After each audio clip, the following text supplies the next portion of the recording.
Welcome back to Speak Out, Stand Out. I'm Elizabeth Green, and today's guest is Corine LaFont. Corine is a strategic communications specialist. She's a mother of two, and she believes that our children have just as much or even more to teach us when it comes to listening, confidence, communication, and connection. So, Corine, we are so excited to have this conversation with you today. Thanks for being here. Oh, thank you for having me. I was looking forward to this. It's been a while. It has been a while since we connected originally. And this has been something. So, our podcast, we always talk about ways to build confidence and communication skills in our kids. It's something that we actively look for ways that we can do this so we can, help them build these skills. And today we're going to kind of reverse that topic a little bit, and we're going to focus more on what our kids can actually teach us when it comes to communication, connection, and conversation. So, Corrine, before we dive into all of that, tell us a little bit about how did you get to this point in your life where this is your focus and sharing this message with people and helping them build confidence and communication skills is what you do. Well, like a lot of your audience, as you mentioned, I'm a mother. So that's the first thing, check. And I'm a woman, so another thing, check. And why I say as a woman, because women tend to over communicate. Oh, yes. And women tend to over explain. And women tend to overthink. And so I think I'm qualified to be on the show to speak about it. Oh no, more than qualified for sure. But why do you do this? Why is this your passion and your goal? Because it comes naturally to me. Some people are not able to articulate themselves or be fluent. Everybody has a particular gift. And I think communication is mine. And I have the unique ability and gift to be very intentional in listening to people and observing. Those are my two other main skills besides listening, just observing and paying attention. So I see beyond the physical being. This is not going into any spirituality or anything like that, but you have to look beyond the person. Meaning words would come out someone's mouth, but it's not actually what they're saying. You can't hold on to those words and think that's exactly what the person is saying. It's much more than that. So you have to look at the context. You have to look at probably even where you are, the environment that could influence. So it is natural to me. I've always been a writer. I used to help my mother with her reports. I just got swept into this particular area for some reason. Some things you may have studied. So, for example, I did my first degree in sociology, which helps to understand people's behavior and the psychology, how they think, why do they do what they do? Why are they thinking what they're thinking? So it also adds value to what I'm doing. And so it just led me in this area. I like to people watch.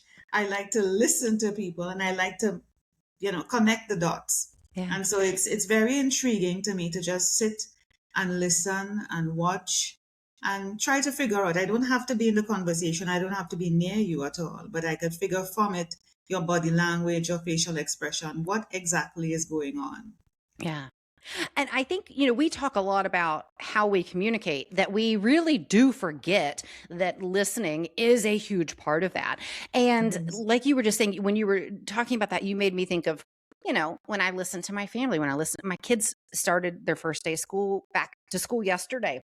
When they came home, I was trying to be very present because I really wanted to know, how did the day go? What was the experience like with the teachers and all that? So I was thinking about it actively to put my computer away, and be really focused. But in general, as moms, especially, we got a lot of different things going on. And so I know that I am personally guilty of halfway listening a lot of the time to my kids. And especially if it's something that I want to tell them, I'm very guilty of getting my point across and not necessarily listening to theirs. And so I'm glad that you started with that, because listening is such a key part of communication that we just tend to ignore at times. So all that to say, that long spiel to say, how can we become better listeners, whether it's at work but especially in a situation like with our family where they're just, they're always around and kids are chattery and all that. How do we become better listeners?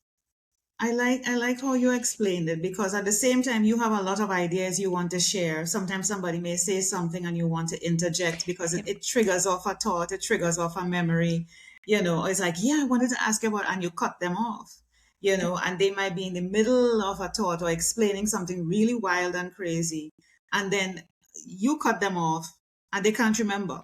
Yeah. And that throws the whole thing. And then it kind of turns them off from talking to you, actually, because they're like, every time I try to talk to Elizabeth, it's like, I can't get a word out. I can't get to explain, you know? Yeah. And she spends the time trying to tell me about her day or asking her questions. So we have to step back. Sometimes some people need to have pen and paper, or I would say put away the phone, Hmm. but try to develop the discipline of writing down your thoughts or even holding that thought that you want to say at the time for when the person is finished speaking. It requires a lot of discipline. Yeah. And sometimes it may not come back to you at the moment when you want to ask, but it may come back later. The point about it is all thoughts will come back to you at the appropriate time. So you just have to wait, hold back your thought, give that person the respect, the courtesy, the time. You know, one of the love languages is quality time, and that is what the person is giving to you. It may not be your particular love language, but that's their love language. And we have to respect that. We have to respect that they want to spend quality time with you. For example, your kids to come and tell you about their day. They fell. Oh, John came and pushed me down the stairs, you know, or whatever it is. And you're like, what? Tell me what happened. And you go straight into the details because, you know, kids, they want to tell you everything from Right. top to bottom. Right. So you have to be ready. Oh, yeah. And what happened?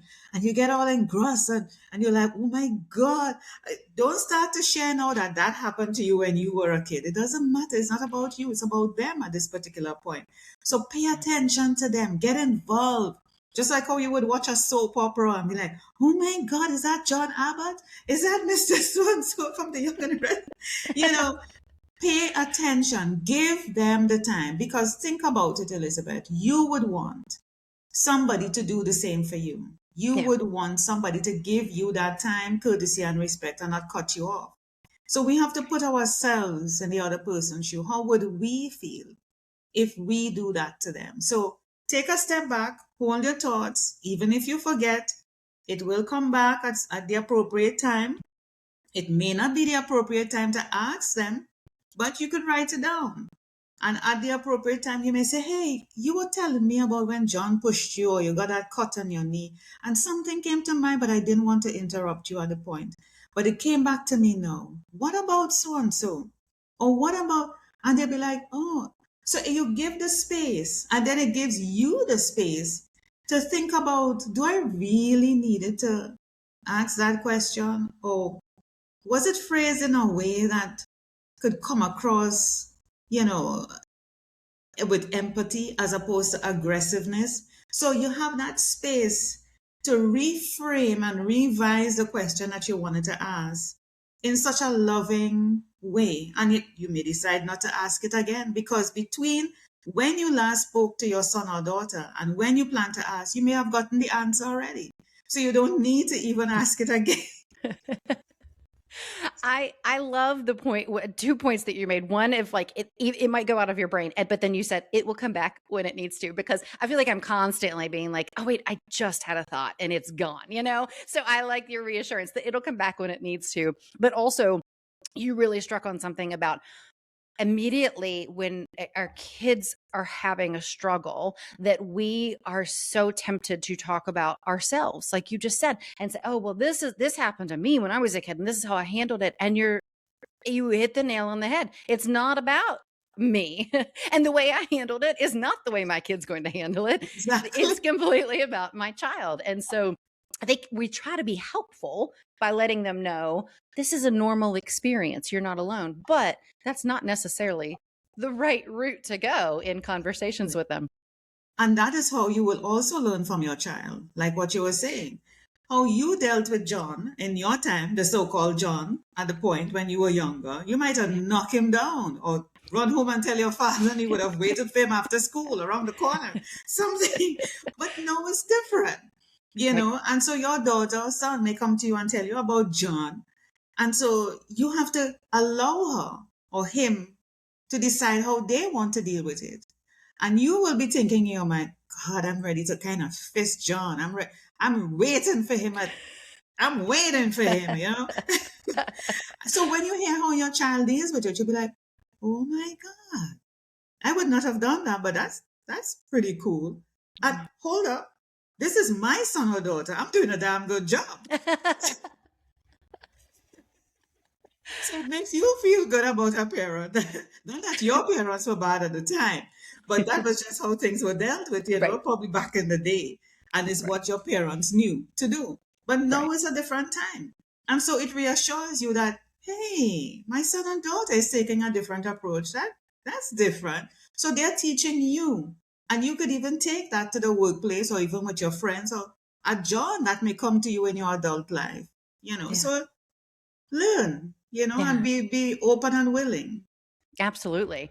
And I know you talk also about even young kids who really can't talk or communicate in the way that we are. They are still always communicating, right? And Yeah. like you mentioned this earlier about you could just watch somebody and understand kind of what's going on much more so than you might be able to if we just listen to somebody. So let's talk a little bit to those moms and dads who have the little ones.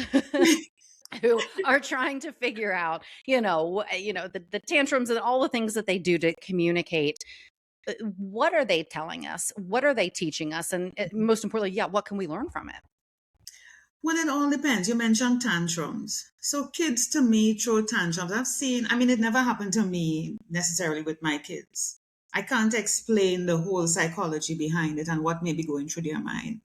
But to us, what we observe is you're embarrassing us. You're in public. Why are you screaming? There is no need, or beating up on the floor. Why are you doing that? Why are you kicking and screaming? Why are you making demands? And you're like, this is not of me. You might try to blame the father, but it's not even from the father either. So you're like, what is going on? You can ask the child. To me, you can ask the child in a very calm voice because it makes no sense. There is chaos and anger coming from them. And you are also giving chaos and anger. That makes no sense. So you have to have a very calm, still voice. You don't touch them because then they decide, I am going to perform for you. If you think I was performing, I'm going to overperform. So they start to scream more because they feel when you touch them, you're coming to probably discipline and they're not about that. So it's attention seeking.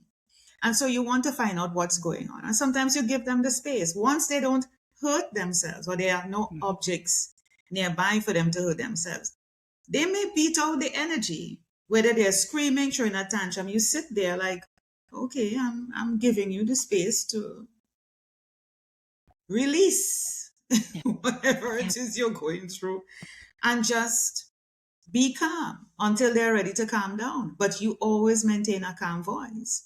Don't meet chaos with chaos. It never works. Yeah. Sometimes you may have, depending on where you may be, you may be in the house, as I said, once they're not in any harm or danger, physically or otherwise, and if you want, you could even move things and give them the space to roll and tumble, and if they do hurt themselves, that may be okay too. I know as a mother and as a parent, it will be hard. It will be hard.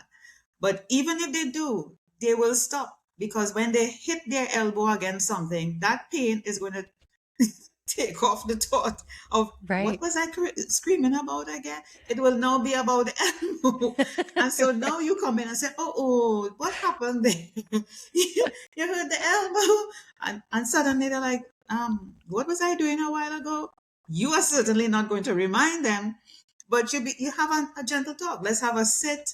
Let's talk about it. Let's have something to drink. Would you want a cookie? Whatever. And so the conversation starts, and you'll be like, "What was that about a while ago? You were screaming. What was that?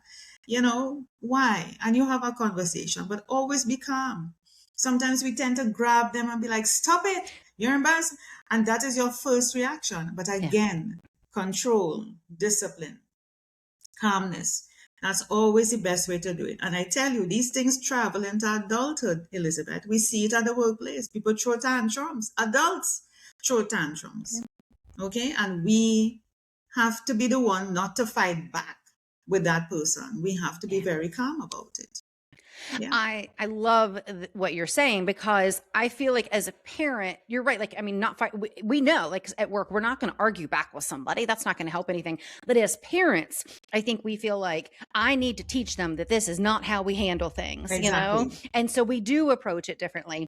So I love that reminder. And also, it doesn't matter if you're talking 2-year-olds or 20-year-olds, like you Mhm. said, responding to chaos with chaos is never, Yeah. never going to, Yeah. to fix the situation. It's only going to amplify it. But it is hard. It is very hard, especially, and as a mom and in public, to not react with And the frustration, reason and the you know? reason why we would want to do that, as you say, parent, is because we are the adults and we are embarrassed in public, or even if in our own homes, and you might have somebody over, whatever Yeah. it may be, or you may be on the phone and you have to drop the phone to deal with the child and the person is here, so Yeah. you feel embarrassed. You're like, I am the adult here, you are the child. And you tend to take this position of, I am the, Yeah. you are the child. You Yeah. have to listen to me. And so that overpowering is like when at the workplace, I'm your boss. Nobody feels good about a manager or a supervisor or whoever you report to come. They say, I'm your boss. You start to feel extremely small, right? And it's condescending. So think about that. That's exactly what you're doing to your child. And there's no need for somebody in a leadership position, which is what a parent is, somebody in a leadership position to keep saying, I'm your boss, I'm your parent. It's how Right. you lead in the home, it's how you lead in the workplace that would allow that respect to naturally happen. You don't have to walk around, I'm the boss. Right. Right. Right. You don't have to. I'm the parent. You need to listen to me. No, they will listen to you based on how you manage the home, based on how you carry yourself, based on how you speak. You can be very firm with a calm voice. Yeah. They will know the difference. Sometimes it's even more frightening when there is silence. True. They're True. like, Mom, say something. Because they don't know, oh my God, she's planning to kill me. Oh my God, she's say something.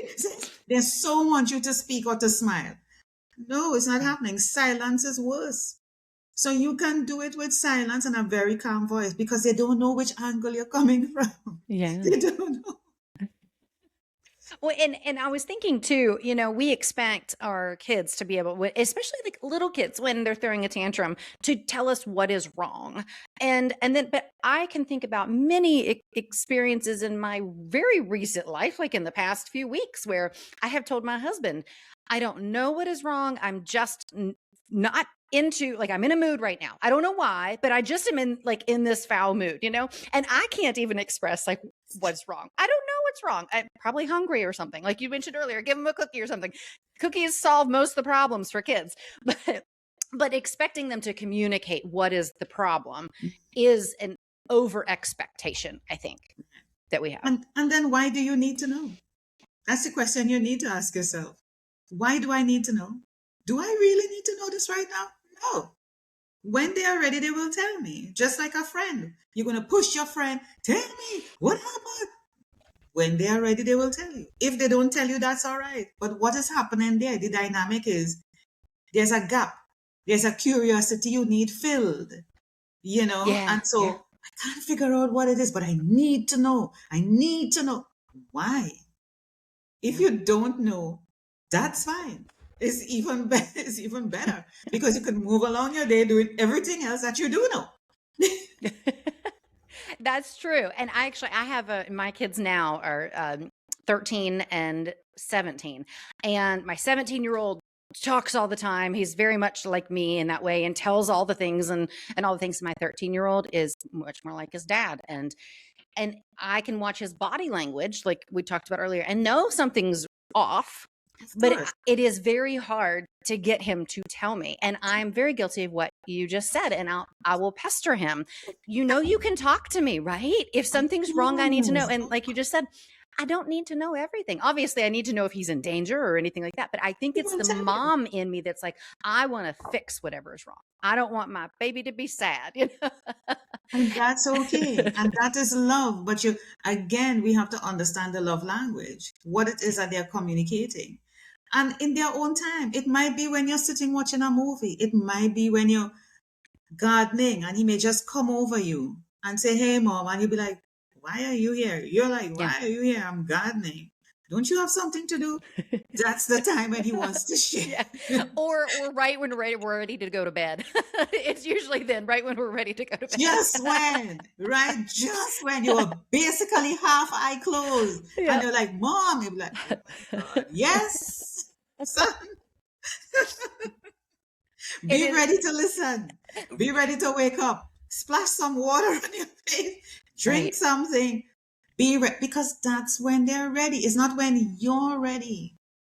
It's Yeah. when they're ready. Think about it, Elizabeth. It's not every time your husband asks you something or something, you're ready to talk. And you have the right to say, "I don't want to talk about this right now. Can you just give me some time?" Yeah. But they might not be able to say that depending on their age, or they don't want to. But they want you to hear the silence communicating, "I'm not ready. Don't push." Because the more you push, is actually the more you push me away. And Yeah. you're pushing me into the hands and face and presence of somebody who is willing to wait. Just Yeah. wait. It's hard. I'm a mother. I'm a mother of two boys. It's hard. What I'm telling you is wisdom after doing this for a while. And it's still hard to this day. Sometimes I'm tempted. I'm Yeah. tempted and I'm like, hold back, Corine. Hold back. Wait a minute. Wait a minute. Or how to ask the question without seeming intrusive. So you have to, but you have to take that time. It's only space and time would allow you to reframe and revise and approach them differently. Yeah. I love to some of the examples you've given, and you have compared to, like, you wouldn't talk to your spouse this way, or you expect this from your boss. And I think that, and I wonder if you agree that sometimes we treat our kids are not adults, and we can't treat them as adults, but we sometimes don't treat them as the separate person that they are. We have this ownership over them, and like we were just talking about, if I want to know something, I want you to tell me now, when I wouldn't expect that of my best friend or anything like that. And so I think Yeah. we just have a different mentality Yes. around them that we have to be aware of, Yes. so that we can be the good listeners and Yeah. just be there And for and them. the thing about it, that popped into my head a while ago that I really want to get across to parents as well is that we need to parent based on the phase in their life. Again, it has to come back to us. So when they were two, you speak to them or you communicate with them a particular way and you listen to them. When they're 10, it's different. You don't speak to them at 10 the same way you speak to them at 2. When they become 16, teenagers, that type of thing, you can't speak to them the same way you did at 2 and 10. And when they're in their 20s, 30s, 40s, 50s, God spare their life, you can't be treating them and speaking to them the same way. "I'm your parent. I'm the mom. You live in my house. Right. You're under my roof. You have to do what?" No, no, no. You have to progress and respect the timeline Yeah. of kids. They're still your children, no doubt. You push them out. They're still your kids, but they're not kids anymore. We have to grow in our parenting as they grow. It's the same thing we would want for ourselves. Notice I keep coming back because Right. we tend to forget as parents. It seems as if once you give birth to a child and you become a parent, it's like, ooh, I've been waiting for this position to control somebody forever. This is where I'm sitting in the CEO seat. You do this, you do that. Go and do the dishes. Go make up your bed. Do that. But you made me think too of, like, conversations. I'm very close with my mom, and if I was talking with her and she was I'm 43 and I'm a grown adult, and if she was saying, well, I'm your mother and I say this is what you need to do, that, I wouldn't take too kindly to that. That's And right. so we have to remember that even our teenagers have autonomy and we need to Of respect that. course. So, They have agency and they can speak up, and we do want them to speak up. We do want them to have a healthy rebellion, because that would let us know that they could stand up in the world. Our role as a parent is to prepare them for the world. That if we close our eyes at any moment, or when they leave the nest, whatever it may be, that we could feel comforted that they can survive. They would make good decisions. Yeah. And it's so amazing. When kids leave, you have a better relationship with them. When they leave the home, you have such a beautiful relationship because there's distance. They're able to implement. And believe me, let me tell you something, and all the parents out there, don't you worry, your kids will be fine. A mother is always worried. Look at the fathers, Yeah. never worried, or they never show it. Right. Right? But the mothers are always sleepless nights. I wonder what he's doing. I wonder what Yeah. she's doing. Oh my God, did she eat? Did he reach home in time? Did he wake up in time? Oh my God, he's sick. He needs some Tylenol. Oh my God, he needs some hot soup. I should be there to make the soup. Yeah. But they will be fine, because you know why? They hear that same voice. They hear our voices. It comes back to them because it happens to us, Elizabeth. Yeah. We hear our parents' voices. Right. Don't do this. Don't do that. Be careful with that. Don't say this to this person. Hold back. Shut up. Listen. And you will. It's amazing. And you know what I hear as well when I talk to people? They say I sound like my mother. When I answer the phone, you sound just like your mother. I didn't even know that it was you on the phone. They're calling for my mother and say, hello, so-and-so. How you doing? What? And I'm like, this is not. So after a while, you start to sound like them. And it can be annoying, because the worst thing to hear is they just sound like your mother, because there are certain things that you're like, don't associate me with my mother at all. But it just goes to show that it carries. Right. Whether you like it or not, whether you want it or not, it carries on in life. And it shows up just when you need it. And sometimes we turn back and we say to our mothers, fathers, whoever our caregiver is at the time, growing up, thank you so much. I really was rebellious when I was much younger. Mhm. I'm thankful for that too. But yeah, but I heard your voice just when I needed it. And sometimes that caregiver, that parent, it warms their heart and soul to hear that, because you carry them, with you. And so it's the same thing even for a child. A parent will hear their child's voice just when they need it. Yeah. Mom, don't do so and so, because you might be tempted to box somebody or, take vengeance, and you will hear your child's voice because you remember an interaction that your child taught you, of being a better person. And my firm belief is children come into this world to teach us, right? It's not the other way around. They are here to teach us because we don't know squat. We think we know, but they are here to teach us, to help us to be more patient, to help us to be more loving, to help us to have more empathy, all these different qualities that we didn't develop a discipline with over the time, so it's an opportunity. And for those who may not be able to even have kids or maybe adopt, I know they have kids because they have their sisters' kids, their brothers' kids, the neighbors' kids, the church kids. All of the kids are yours, Right. that they could come to your house. You try to put them out, get rid of them, but they could never leave. So they're your kids. Yeah.